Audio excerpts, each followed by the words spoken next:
Introduction to Linux Part 2. In this video we're going to continue our introduction to Linux, and we'll talk about the man pages and the info pages, and they're just like an online manual. It's a great reference resource, it's a great way to learn, it's a great way to go back if you forget something and just get that little piece of information quickly off the computer. You don't even have to leave your computer, you can just do it right in front of you. And then we'll talk about the directory structure of Linux, sort of like how things are organized, and then I'll just give you some other tidbits to make your life on a Linux system a little easier. Alright, so let's get started and we'll look at the man pages and the info pages. There's a few ways to get information about commands in Linux and the options for those commands and the various configuration files and what they control. And two of the most popular ways are the man pages and the info pages. In some sense, the info pages are a newer version of the man pages, but really it's just like the info pages are just organized differently. Okay. Occasionally you will see a man page though that says this man page is no longer being maintained, refer to the info page, and then obviously in that case you should refer to the info page for that. But really, like I said, they're just organized, it's the same information organized differently, and they both have their use. So let's look at both of them. Alright, so first we'll look at the man page for something. So the way that you look at the man page for some command, you say man, you follow that by a space, and then you give the command that you want to get the man page for. Okay, and man here just stands for manual, right? So we take we do a man page on ls, and I hit enter, and now I'm in the man page for ls, and it has like a little header here that says what the name of the command is, a brief, explanation of the command, and then there's like a synopsis here that says, how do you use the command? You put the options first, and then you put the file or directory that you're going to list second. Alright, but it also, look down here, it says list information about the files, the current directory by default. So if I don't specify a file or a directory to list here, then it's just going to list the contents of my current directory. Alright, and that's the way we've done it so far, right? We've just done ls at the command line and it's listed the contents of our current directory. Now there's some options for ls down here. We see like the -a option, -A option, -b option, and so on. And these just go down the page here. We're only seeing the first page of this man page for ls, and we'll page down in a second. First, let's talk about the -a option here. This is a pretty useful option for ls. Alternatively, you could say --all. You can see that there. This is a little bit more descriptive. Typically, I'll do these options, though, the short options. And when I pull out a new one for some command, I'll try and explain that to you, what it's for. If somehow I brush over that and I forget, then, just pull up the man page for it and look at that option to see exactly what it does. You can see here from the description, it says, do not hide entries starting with a star.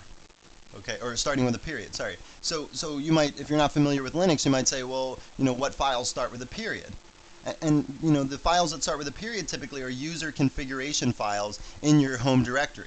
Okay, so when we get out of the screen here, we'll do an ls-a, and you can see all those files that start with a period. And they're user config files for various things, for your Windows stuff, for your your bash shell and things. And really, what they are is they're files that you don't really want to see all the time. That's why they're typically hidden. But if you do want to see them, you have to give the -a option to ls. You want to know where user configuration files are, but you don't want them to get in the way all the time. Okay, so there's our first page of the ls man page. To see more of this, you just hit spacebar. Okay, and I'm paging down. If I want to go back up, I hit the B key, and now you can see I'm going back up. I'll hit the spacebar there and go down a little bit. And let's look at one more option here, the -l option. And that for that option, we get a long listing. So what that means is we get all sorts of information about the files and the directories that we're listing, like the last modification date, the size, the owner, and various things like that. And again, we'll do an ls-l when we get out of this screen. Okay, so that's what the man page looks like. All the various options are out here. If we keep paging down, you'll see there's just tons and tons of options for ls. Okay, you can see the authors down here. If you have bugs that you want to report, that's where you go.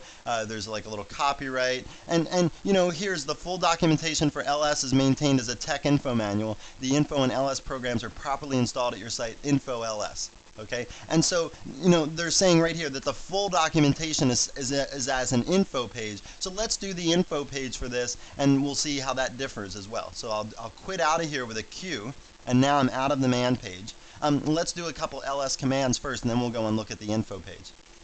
So let's do the ls command, and we can see, what files are in our directory. Then we'll do the ls-a command, and you'll see a whole bunch more files come up, right? I haven't changed directories. All those files up here, C and hold and Linux syllabus, they're all in here. There's C, there's hold, there's Linux syllabus, right? But there's a whole bunch more files, and all the ones, other files all start with a period.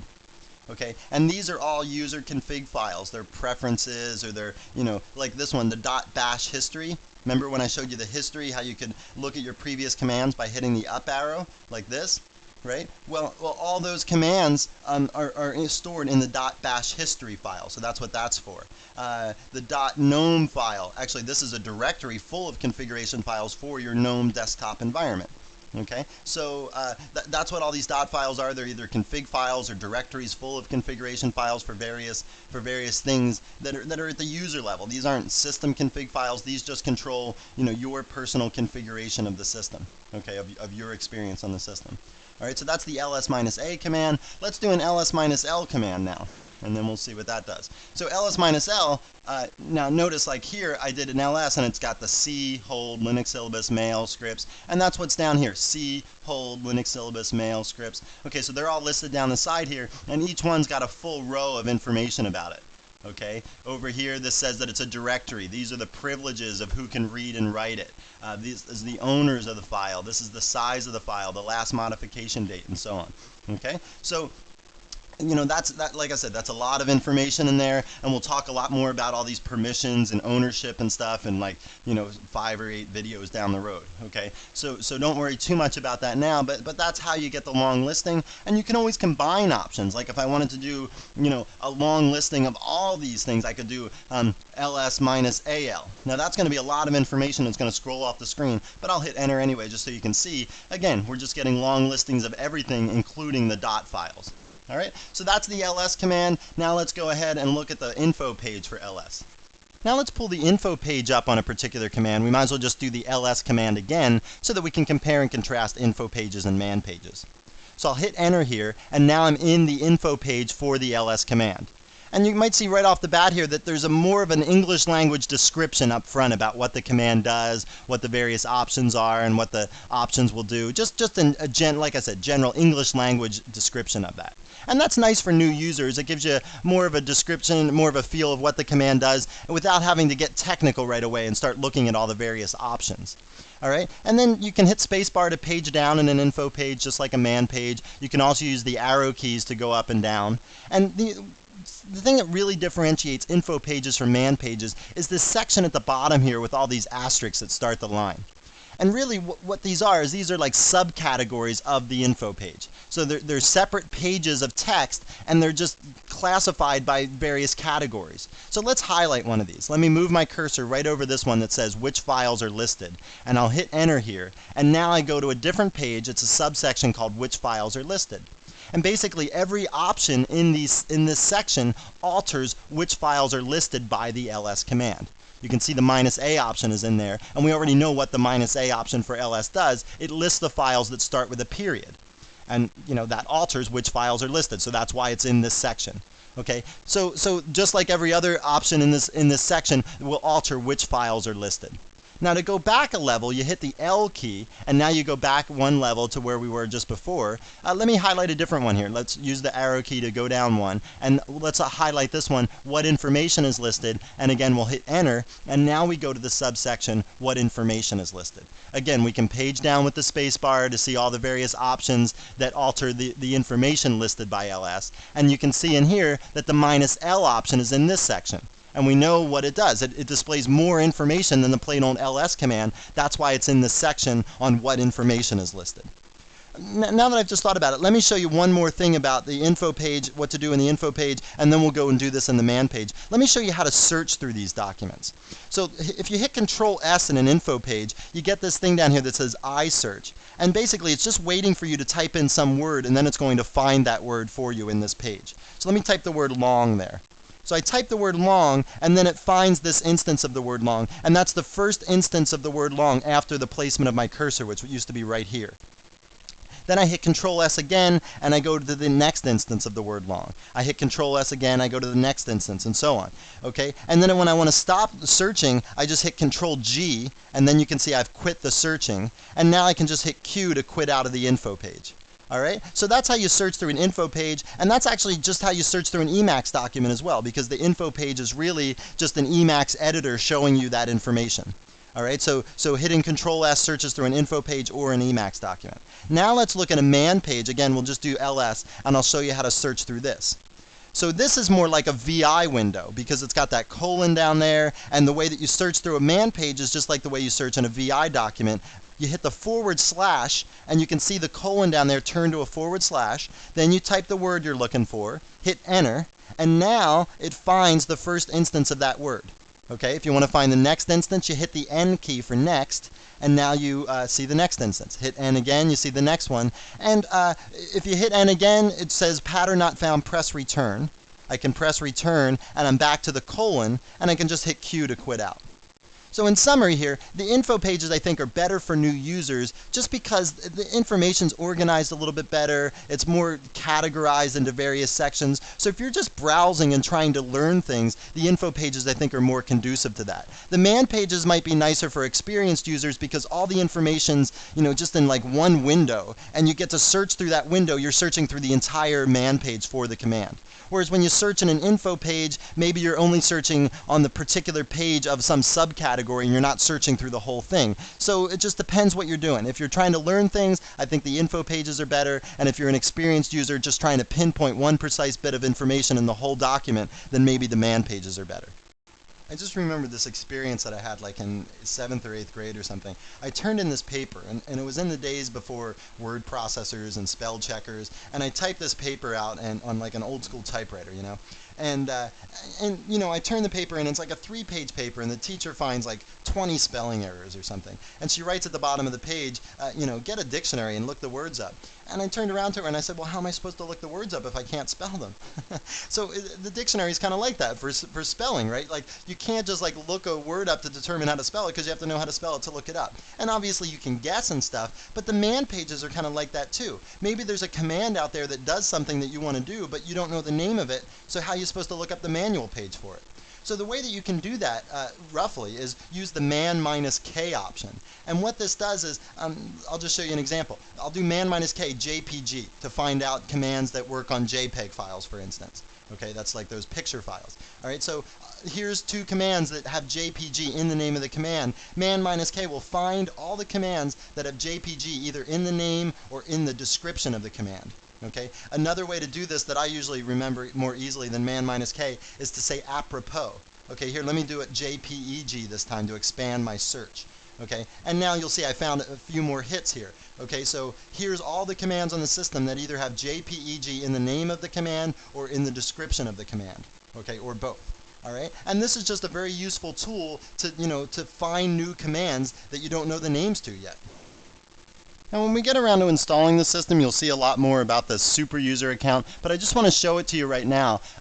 Typically for your normal operation on the system, you're just going to be some regular user like the Perry account here. But when you need to do system administration tasks like, install some new piece of software for everybody or add some new user account or something like that, you need to be a special user on the system called the super user.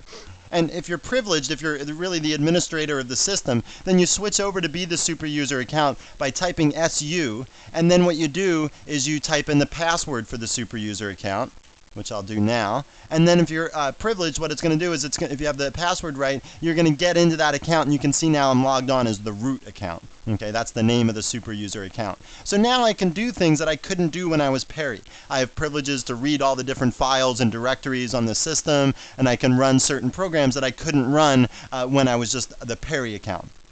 Okay, so this is like the administrator's account, or the super user account it's called, and this is what you're going to use to do those special things on the system. And like I said, we'll talk about this more when we actually do the installation, and then later on through the video series when we're talking about administration stuff, we'll always have to switch over to be the root user to actually do these tasks. Now what I want to do is I just want to give you a quick little tour of the Linux directory structure, and we'll do this again later once we know a little bit more about Linux, and we'll go into more detail then. But for right now, I just want to show you a handful of things about how things are organized in the Linux system. So let's go up to the very top level directory, and we do that by saying cd/. Okay, and this will take us up to the very top level directory of the directory hierarchy here. And I do an ls there, and you'll see a bunch of subdirectories. So now let's just talk about a couple things. Okay, so these directories are supposed to contain certain things. And if you understand what they're supposed to contain, then when you go to look for something, you'll be able to find it more easily. If you need to put something new on your system, you'll know where to put it, you'll know where not to put it, that kind of stuff. Okay, so let's just talk about a handful of these. The bin directory holds binaries or executable programs. And if we go down into the bin directory, from this level directory here, we'll do an ls, and you'll see a bunch of commands in here. And it's a bunch of commands, you know, a lot of the commands that we've already learned are in here. The cat command, the ls command, the remove command, the pwd command, the vi command. They're all in the /bin directory. So /bin holds like the most common executed programs on the system. It holds, you know, the stuff that normal users use on a day-to-day basis. Okay, so that's what's in the /bin directory. Now let's go up a level, back up and do an ls again. So we talked about the bin directory. The boot directory holds stuff to boot your system. Home is where you know, the user's home directories are located. The op directory is where you install optional software. The root directory is actually the root user's home directory. So the root user here has their own home directory. It's not under /home. It's under /root. Okay, and there's a little terminology conflict here, because some people call the / directory the root directory because they think of the directory structure as a tree, which it is, and you know, this is like the base of the tree, so that they call it the root. All right, but you know, this is, some people also call this directory, the /root directory, the root directory. So if somebody's talking about it or you're reading it in a book or something, just be careful and clarify exactly which one it is, whether it's the / directory or the /root directory that they're talking about. And then there's the /sbin directory, which is kind of like the counterpart to the bin directory. It holds, again, executable programs, but the S here stands for system. So these are like, you know, system administration tools or programs that will be used by system administrators, whereas these are used by normal users, the stuff in the regular old bin directory. Okay, so what I want to do also is just go into the user directory real quick and show you one more thing. And like I said, we'll talk about all this later, you know, 5 or 10 videos down the road. But I just want to give you a brief overview here. So there's also, in the user directory, there's a bin directory and an sbin directory. So let's just put it this way. As a normal user, you're going to execute programs, and they're going to be in one of two places. They're either going to be in /bin or user/bin. And then as a system administrator, the programs, most of the programs that you execute are going to be in /sbin or /user/sbin. Okay, so the normal user stuff is in the bin, and the system administrator stuff is in the sbin. And then, you know, it's either in / or /user, depending on what it is. Okay, so you know, like I said, later on in the video series, we'll talk more about this whole directory structure. We'll explain, you know, more details. But for right now, you need to know where these programs are located. And now what I want to do is show you how to configure some stuff through user configuration files. Now what I want to do is go back and show you some user config files and show you how to modify them to make your life a little bit easier for the moment. But when you modify your own user configuration files, you don't want to be the root user, because that's going to mess up the permissions a little bit. So what you want to do is you want to be you want to be logged into your own account when you're messing with your own configuration files. So you can see I'm still logged in as the root user because we did that su command. So what I'm going to do is type exit, and that'll get me out of being the root user. Now you can see I'm back to being the Perry user, and I'm also back in the directory that I was in when I typed the su command. Okay, so I'm back in the home Perry directory. So I'm just going to clear the screen here to reduce the clutter a little bit. And I want to do an ls-a to show you all the different user config files that are in here. And the ones that I want to talk about right now are a couple of the ones that start with .bash. So first, let me show you all the things that have a tilde at the end here. These are all old versions of these files. The newest versions are the ones without the tilde. Okay, but if you mess something up while you're editing it and you saved your changes by accident, you can usually go back and get the old version by you know, getting the one that has the tilde on the end. Okay. So that's one thing to note. I already told you that the .bash history file kept a track of all your previous commands so that you could cycle back through them with the arrow key. And then there's the bash profile and the bash rc file, and these are like configurations for the bash shell. Now you might ask yourself, well, what's this bash shell that you're talking about? Well, the bash shell is what you're interacting with every time you type a command in this text mode interface. Okay, when I type ls-a, the bash shell is taking that and running it and basically giving it to the operating system to run. It's your like intermediary between you and the operating system in some sense. Okay, so the bash profile, the .bash profile and the .bash rc is where you can configure some properties of the bash shell. Now what I want to do is I want to go into the bash profile. You should VI it because I want you to edit something in there. And so we'll VI .bash profile. And mine's already changed, but I'll just show you what you should have in there so that you can change it too. It's all about this path variable is what I want you to set right now. The path variable, or this is basically just like a preference or some setting that you want to change. And the path variable, what it does is it tells the operating system where it should look for programs that you want to run. Okay, so there's this path variable, and what you should do is you should just type this sort of, don't worry too much about what it means right now, but you say path equals $path $user/sbin:/sbin. So forget about this last part. You don't have to worry about that right now. Just type this beginning part, and what that's saying is to add the user sbin directory and the /sbin directory to your path. Your path already contains the /bin directory, and it already contains /user/bin, and that's the stuff for normal user usage. Okay, but as a system administrator, you're going to want to use commands in these directories, and so you should add that to your path of your personal account, and you should also add it to the path of the root user's account. Okay, so go become the root user, go into the root users.bash profile in their home directory, and alter the path the exact same way. Okay, so this line right here sets the path to be a new value. It tells the operating system that you might want to run commands in here, so it should look in there when you type a command name. And then export path, makes that setting active in some sense. Okay, so this is what you should do here. And then once you make those changes, remember, you hit escape to go into command mode, shift : and then say WQ to write your changes and quit out of the VI editor. Okay, you do that, and now your bash profile will be changed. All right, and now you'll have a new profile. Typically, you have to log out and log back in to do it. Another way that you can do it is just say source.bash profile. Okay, and that will make your changes active like right now. Okay, so by saying source and the name of the configuration file, that will run the configuration file. It's like you just logged in again and it ran the configuration file. This stuff runs every time you start up a new shell like bash profile and bash rc. Okay, so that's the first thing I want to show you about editing configuration files is just setting your path so that you don't run into problems later when we start doing system administration stuff. And now what I want to show you is how to set an alias.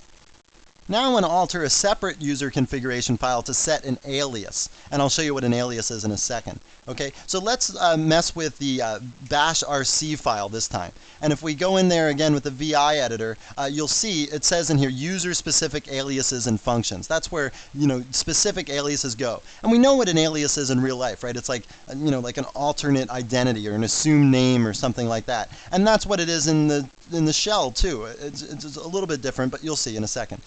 What I'm going to do is I'm going to add some stuff here. So I'll hit I to go into insert mode. Okay, and then I'll go down here to the end, and what I'll do is I'll type alias, I'll put a space, and then I'll say rm equals single quotes rm minus I with the space between rm and minus I. Okay, and then another single quote. Okay, so in some sense what I'm doing here is saying rm minus I is the assumed identity of rm. Every time I type rm at the command line, the operating system's really going to do rm minus I. And remember, when I introduced rm to you, the minus I command just made it double check to make sure that you wanted to delete that file that you specified. Okay, so this is going to do it all the time. You never have to put the minus I option on because every time you type rm now, it's really going to do rm minus I. Okay, so let's save this. We'll hit escape. So you go back to command mode, shift : okay, and then WQ to write our changes and quit. And we'll do that. And now what we do is we'll do that source.bash rc again. Okay, so this runs the bash rc program. And now let's do an ls here. Let me remove temp2.txt with the rm command. Now notice I'm not using rm minus I. I'm just saying rm. So it seems like it should just remove the file, right? But it's going to ask me, it's going to double check with me because I've got that alias now. So even though I just typed RM, it's really doing an RM-I. It's inquiring and making sure that that's what I want to delete. If I really do want to delete it, I can say Y. If I don't, I can say N. And you know, that way I get that double check without having to remember to type the -I option. I just want to do a couple more things here before we wrap up this introduction. Talk a little bit more about directory names. Okay, so here we are in the Perry directory, and I do an ls, and you can see I've got these subdirectories. Okay, so we've already seen that to use the, to go into one of those subdirectories, I can just type cd hold, for instance. And now that takes me into the hold directory. Okay, but the only reason this worked, this cd hold command, the only reason that worked is because I was already in the Perry directory. If I was up in like the /bin directory and I said cd hold, that wouldn't work because there's no subdirectory of that directory called hold. Okay, so this is what we call a relative directory name. And you can spot a relative directory name because it doesn't start with a slash. Okay, and the contrast to relative directory names are absolute directory names, and absolute directory names do start with a slash. Okay, so absolute directory names will work from anywhere in the system. A relative directory name depends on where you're at. So see, Perry, I'm in the Perry directory, so cd hold works perfectly well. Okay, now let's change from the hold directory over to the scripts directory. All right, and I can do that by saying cd ... I could hit enter, and then I would be back in the Perry directory, and then I could say cd scripts as a separate command, or I could do it all in one command by saying cd ... /scripts. Okay, now the slash on the end is superfluous. That's not necessary, but when I did the tab completion, it just showed up. Okay, but if that's not there, it would work just as well. It doesn't matter. Okay, but the point here is this does not start with a slash again, right? So this is a relative directory name. So it's saying go up one level, that's what the ... says, and then go down into the scripts directory. Again, this will only work from some directory that's like, the C directory, or the mail directory, or the hold directory, because it goes up one level to get to the Perry directory and then down into the scripts directory. So I do that, and now I get down into the scripts directory. Okay, so there's another example of a relative directory name. Let me give you an example of an absolute directory name. Say I want to go back to the hold directory again. So what I can do here to give an absolute directory name is you start with a slash and you just specify it right from the top. You say home/Perry/hold. Okay, and like I said, this is going to work from anywhere in the whole directory structure. It doesn't matter because you're specifying the name, you're specifying the entire name, /home/Perry/hold. That's the full name of that directory, and when I go in there, that's it. And if you do a PWD on that, you can see there's the full directory name, and that's what I specified there. That's the absolute directory name, and like I said, that works from anywhere on the system. So I'm just trying to give you more of a sense here on how to move around in the system, and typically we use relative directory names because we're moving from one directory to another, we're moving from one directory up to another, or whatever. But sometimes absolute directory names come in handy when you just want to move, from somewhere in the system to somewhere completely different that has nothing to do with relatively to where you are now. Okay? And that's how you would do it. You start with a slash and you specify the whole directory name out completely. Alright, well, it's time to wrap up our second Introduction to Linux nugget here. In this one we talked about the man pages and the info pages, and I was really trying to impress upon you what a good resource this is for, learning about the details of Linux, how commands work, what options are available for each command, that kind of stuff. Then we talked about the directory structure of Linux and how to specify directory names. And understanding this stuff is going to make your life a lot easier navigating around the system. And then we talked a little bit about user config files, and I had you make a couple changes to your user config files. And I hope you didn't feel like I left you hanging here, because we're definitely going to talk about that stuff in more detail later once we have a more firm grounding in Linux. I was just trying to subvert some frustration that you might run into when we get to the administration tasks and that kind of stuff. Well, I hope you found this nugget informative, and thanks again for viewing.